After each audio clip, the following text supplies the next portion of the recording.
Assalamualaikum warahmatullahi wabarakatuh. Pada kesempatan kali ini kita akan belajar tentang bab 3 di halaman 23 tentang hormat kepada orang tua, hormat kepada guru, serta indahnya saling menghargai antar sesama umat manusia. Sebelumnya saya tuliskan dulu poin pentingnya. Pertama,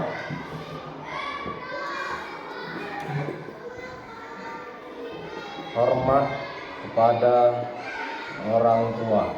Kemudian, hormat kepada guru. Dua hal ini yang menjadi catatan penting pada kesempatan kali ini. Dan juga yang poin ketiga nanti saya akan jabarkan terlebih dahulu. Kemudian yang pertama, kita bahas satu persatu dulu. Hormat kepada orang tua dan hormat kepada guru. Kenapa sih kita harus hormat kepada guru? Kenapa kita harus hormat kepada orang tua? Pertama, adanya kita di muka bumi ini, sebab adanya kita dilahirkan ke muka bumi karena berkat orang tua. Kalau tidak ada orang tua, maka mustahillah kita akan bisa hidup di dunia ini. Sebelumnya apa sih yang namanya hormat itu? Hormat itu adalah suatu ungkapan rasa perhatian,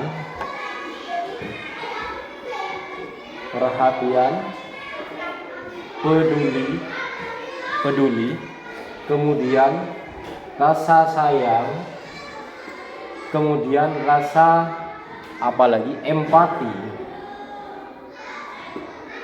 terhadap orang lain. Itu yang namanya hormat. Kemudian kenapa kok hormat kepada orang tua? Karena kata lainnya begini, kenapa sih kita harus memberikan perhatian lebih kepada orang tua? Kenapa sih kita harus peduli kepada orang tua? Kenapa sih kita harus sayang kepada orang tua? Karena kenapa? Berkat beliaulah kita dilahirkan di dunia. Kalau tidak ada orang tua, maka tidak ada kita, begitu ya. Kemudian setelah kita lahir, apakah kita langsung bisa menulis? Tidak. Setelah kita lahir, apakah kita bisa langsung pegang pensil? Tidak. Kemudian lantas siapa yang mengajari kita? Yang mengajari kita adalah orang tua. Seperti dikatakan dalam hadis, al-um al-madrasatul ula. Al-um al-madrasatul ula. Ibu atau orang tua itu merupakan lembaga pertama atau orang pertama atau sekolah pertama bagi siswa atau bagi anaknya, bagi seorang individu. Seseorang akan bisa belajar, seseorang akan dapat belajar di sekolah berkat ayah dan ibu. Seorang bisa dapat tulis, membaca, berhitung itu berkat adanya usaha pertama, yaitu ibu atau orang tua. Berkat adanya madrasah pertama, yaitu orang tua. Setelah itu kita tidak bisa merangkai kata-kata kecuali siapa yang mengajarinya adalah orang tua. Karena kenapa? Kita bisa membaca sebuah kata, ini namanya kata, kemudian ini namanya budi. Yang mengajari pelafalan kata, yang mengajari cara keluarnya suara dari mulut itu siapa? Ibu atau orang tua. Seorang anak tidak mungkin langsung bisa berkata ayah, gitu. seorang anak tidak mungkin langsung bisa berkata budi begitu ya. Akan tapi dia berlatih setiap hari dari misal ya dari misal gitu, kemudian menjadi ayah secara lengkap itu berkat proses pembelajaran yang dilaksanakan oleh orang tua. Maka dari itu tanpa didikan mereka, tanpa berkat orang tua, kita itu tidak tahu apa-apa. Makanya dikatakan sekolah pertama. Di sekolah pertama inilah kita belajar sebelum masuk ke lembaga-lembaga atau instansi, sebelum masuk ke TK, sebelum masuk ke SD, kita sudah belajar terlebih dahulu apa itu yang namanya ilmu pengetahuan, apa itu yang namanya kita dapat bisa berkata bapak, ayah, itu berkat latihan setiap hari bersama ibu atau orang tua. Maka dari itu kita dapat bisa mengaji, berkat juga orang tua. Begitu, paham? Kemudian hal itulah yang menjadikan kita dasar. Kenapa sih kita harus hormat kepada orang tua? Berkat didikan mereka kita bisa jadi guru. Berkat didikan mereka kita bisa jadi dosen begitu. Berkat didikan ibu kita bisa jadi insinyur. Begitu ya. Maka dari itu hormati ibumu, hormati orang tuamu selagi dia masih bersama kalian semua. Kemudian yang selanjutnya itu kepada orang tua. Kemudian kepada guru. Kenapa kok harus guru itu dihormati juga?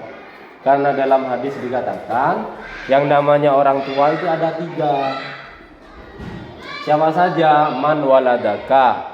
Man waladaka itu yang melahirkan kamu. Kemudian man allamaka, yang mengajari ilmu pengetahuan. Siapa? Guru. Kemudian yang ketiga itu adalah yang menikahkan. Siapa itu? Mertua. 3 orang inilah yang harus kalian perhatikan, yang harus kalian pedulikan, yang harus kalian sayangi. Karena tanpa beliaulah kita tidak bisa jadi apa-apa. Kita tidak bisa jadi seseorang yang bisa membanggakan. Kita tidak bisa jadi orang sukses tanpa mereka. Karena berkat yang 3 ini kita akan kemungkinan besar jadi orang sukses. Karena kenapa? Ad-du'a silahul mu'min. Karena doa itu apa? Dalam Islam dikatakan ad-du'a silahul mu'min. Apa itu? Senjatanya orang beriman. Jadi kalau ingin kita punya hajat, misal dalam kesulitan, misal ada permasalahan, cara yang tepat adalah dengan cara berdoa begitu. Apakah doa itu langsung diterima? Ada doa yang langsung diterima, ada juga yang perlu proses begitu ya. Misalkan dalam satu kelas ada salah satu orang ingin jadi juara gitu ya. Ingin jadi juara 1 di kelas. Kemudian Apakah langsung terkabulkan? Tidak. Yang namanya pengumuman jadi juara itu satu semester satu kali. Gak mungkin pas per hari begitu. Usahanya bagaimana? Ya dengan cara setiap hari belajar. Kalau temennya pada main keluyuran kemana, kamu bedakan dengan mereka dengan cara apa? Lebih giat belajar. Karena dengan belajar seseorang akan bisa mengetahui apa itu hal baru. Karena dengan belajar seseorang akan bisa mengerti akan suatu ilmu. Makanya dikatakan al-ilmu la bin nasab. Yang namanya ilmu pengetahuan itu bukan didapat dari keturunan. Yang namanya pengetahuan itu didapat dari proses. Walakinnal ilmu la bin nasab walakin bitta'allum. Akan tetapi ilmu itu seseorang akan pintar karena dia belajar. Meskipun anaknya kiai, dikatakan dalam hadis ini, anaknya kiai belum tentu pintar kalau dia tidak belajar. Anaknya seorang petani belum tentu bodoh kalau dia belajar. Artinya hal terpenting itu adalah sama-sama belajar. Dikatakan di hadis lain juga, utlubul ilma faridatun ala kulli muslim.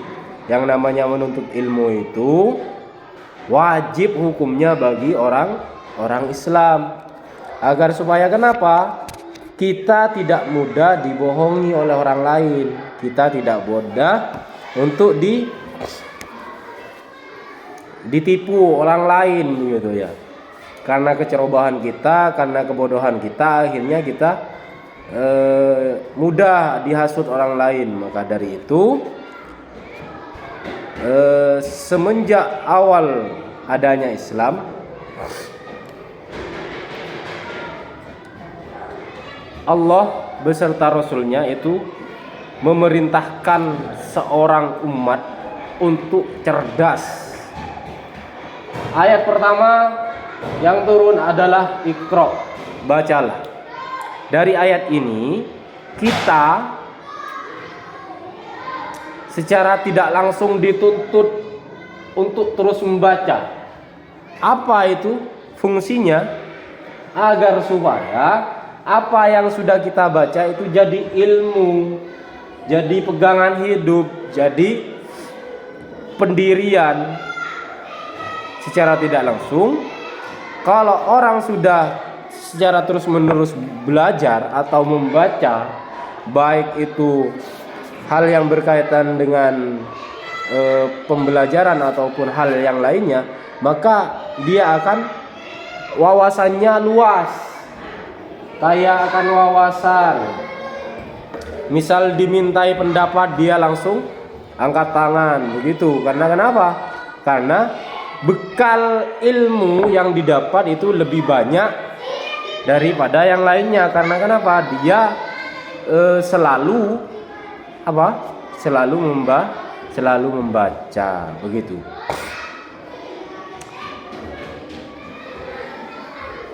Dikatakan oleh Imam Syafi'i, orang yang pintar itu adalah orang yang sudah tahu tapi dia ingin mengkonfirmasi apa yang sudah diketahuinya. Itu yang dikatakan pintar oleh Imam Syafi'i. Kemudian yang dikatakan bodoh, orang yang bodoh itu sebelumnya dia tidak tahu, tapi berangkat dari ketidaktahuan itu dia ingin tahu, akhirnya tanya. Itu yang dikatakan oleh Imam Syafi'i terkait dengan orang pintar dan orang bodoh. Betapa rendahnya, betapa rendahnya derajat yang dikategorikan oleh Imam Syafi'i. Orang bodoh itu orang yang tidak tahu tapi dia ingin tahu. Nah, orang yang pintar dia sudah tahu tapi dia ingin menguji kebenarannya gitu. Maka dari itu sampai dari Rasulullah berkata, "Utlubul ilma walau bisin," gitu ya. Tuntutlah ilmu sampai ke negeri Cina. Artinya kenapa? Yang namanya tempat mencari ilmu itu bukan hanya di negeri Cina, tapi dari hadis ini dikatakan mengisyaratkan bahwa yang namanya menuntut ilmu itu bukan hanya tempat kita lahir saja, tapi bisa ke tempat lain, bisa di sekolah-sekolah lain, misal baik itu di dalam negeri ataupun di luar negeri, begitu. Baik, kita lanjut ke poin selanjutnya. Sebelumnya saya akan hapus dulu papannya.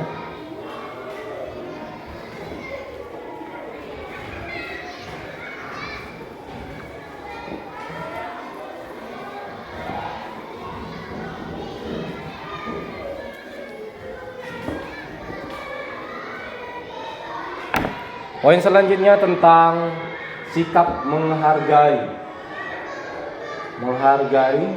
atau kata kerennya itu toleransi. Sebelumnya sudah kita banyak dengar apa itu toleransi dalam beragama. Kemudian hal pertama yang menjadi pertanyaan, toleransi itu apa sih? Apa itu toleransi?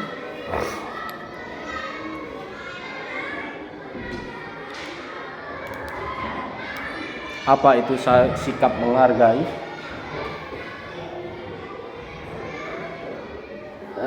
Ayat tentang toleransi itu lana a'maluna lakum a'malukum.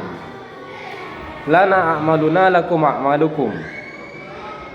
Bagimu perbuatanmu dan bagi kami perbuatan kami. Artinya maksudnya gini, kamu mau berbuat apa saja terserah kamu, saya mau berbuat apa saja terserah saya, begitu. Semua ada aturannya. Artinya sikap saling menghargai ini adalah sikap saling percaya terhadap pendirian orang lain, sikap saling menghormati antara kepercayaan orang lain, sikap tidak saling usut mengusut perbuatan orang lain. Artinya mawas diri gitu ya. Kita harus sadar diri, atau kita harus bagaimana? Urusi urusannya sendiri, urusan orang lain tidak usah kau urusi, begitu maksudnya ya. Di sikap saling menghargai ini ada 3 poin. Pertama, menghargai pendirian orang lain. Kemudian menghargai keyakinan orang lain. Kemudian yang ketiga adalah menghargai pendapat orang lain.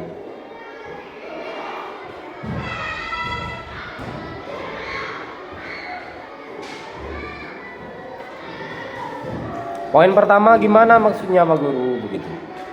Menghargai pendirian orang lain. Misalkan ada di dalam satu kelas ada seorang siswa, dia ingin juara di kelasnya, tetapi seorang siswa itu berada pada posisi terbawah. Sebelumnya di semester sebelumnya dia menempati posisi terakhir dari temannya, tapi dia punya pendirian, ingin bertekad kuat, ingin jadi yang nomor satu. Gimana langkah kita atau gimana sikap teman-teman dalam kelasnya? Dengan cara apa? Tidak mengejeknya, dengan cara tidak apa? Tidak menghinanya, tidak apa lagi? Tidak membulinya. Meskipun dia berada pada dasar yang paling rendah atau tingkatan siswa paling rendah, ketika seorang siswa itu ingin merubah posisi tempat dia di kelas, ingin merubah kedudukannya, ingin jadi yang nomor satu, maka sebagai teman kita harus saling apa? Support. Apa itu support? Saling mendukung. Itu yang namanya teman. Bukan pas kita mustahil kamu juara satu, kamu gak akan juara satu. Lah buktinya kemarin kamu berada di paling akhir di antara kita. Itu salah satu siswa, itu salah satu perbuatan teman yang gimana? Yang berefek pada mental.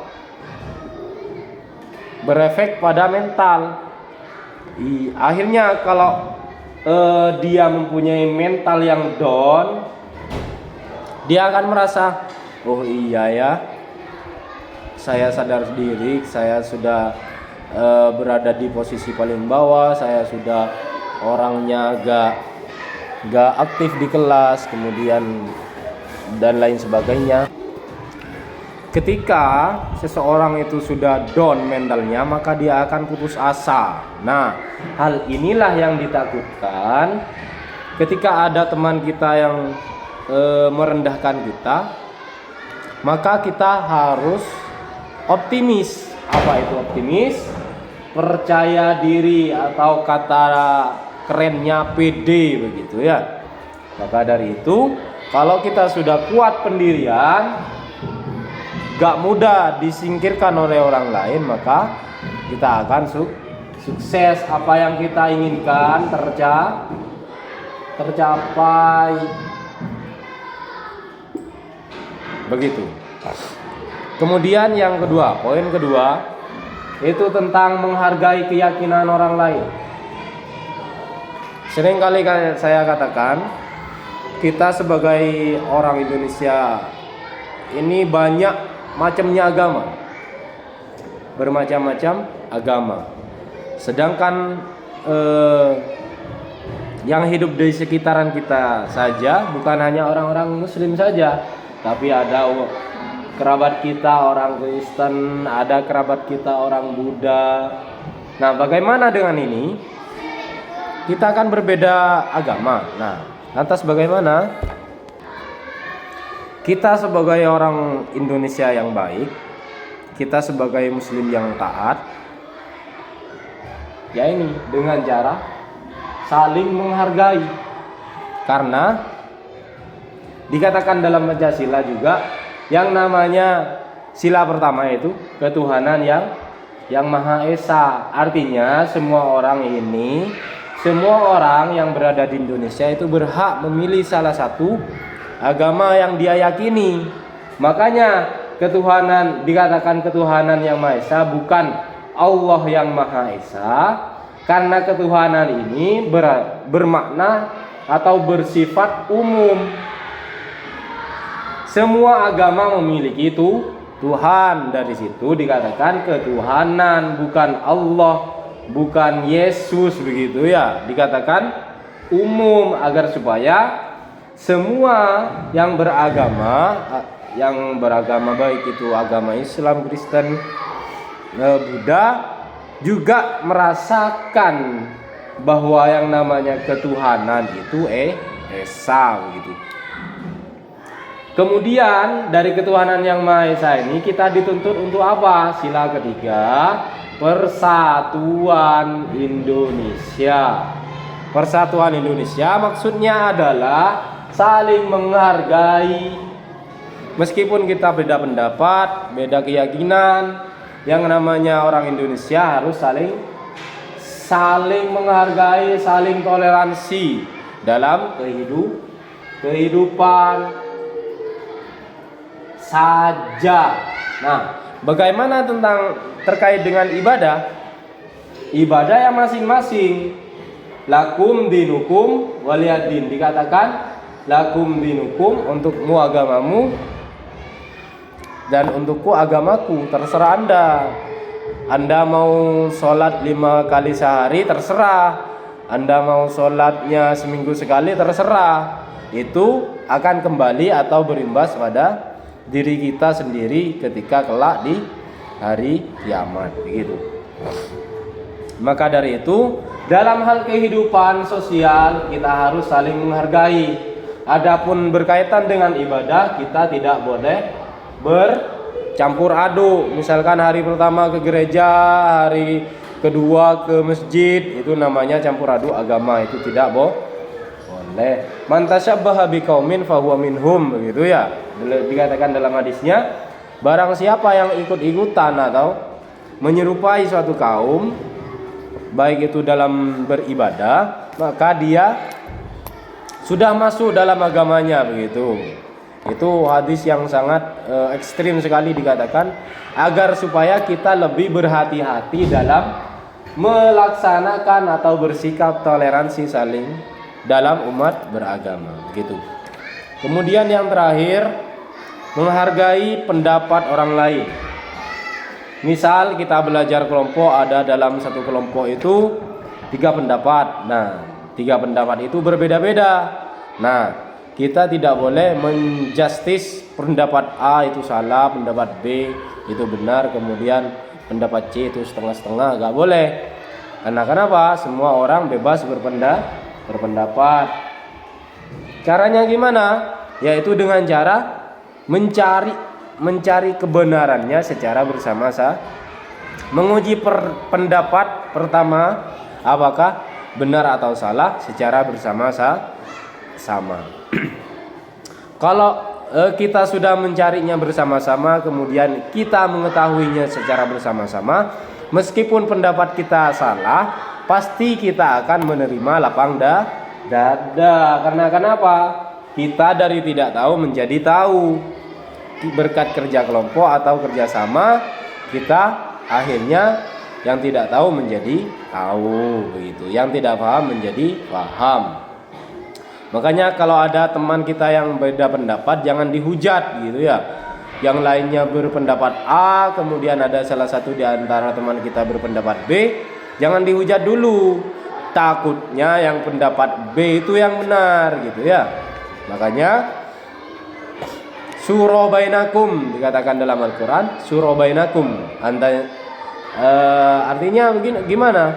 Adalah dengan cara musyawarah atau dituntaskan secara bersama-sama. Itu hal yang perlu kita bahas pada pertemuan kali ini.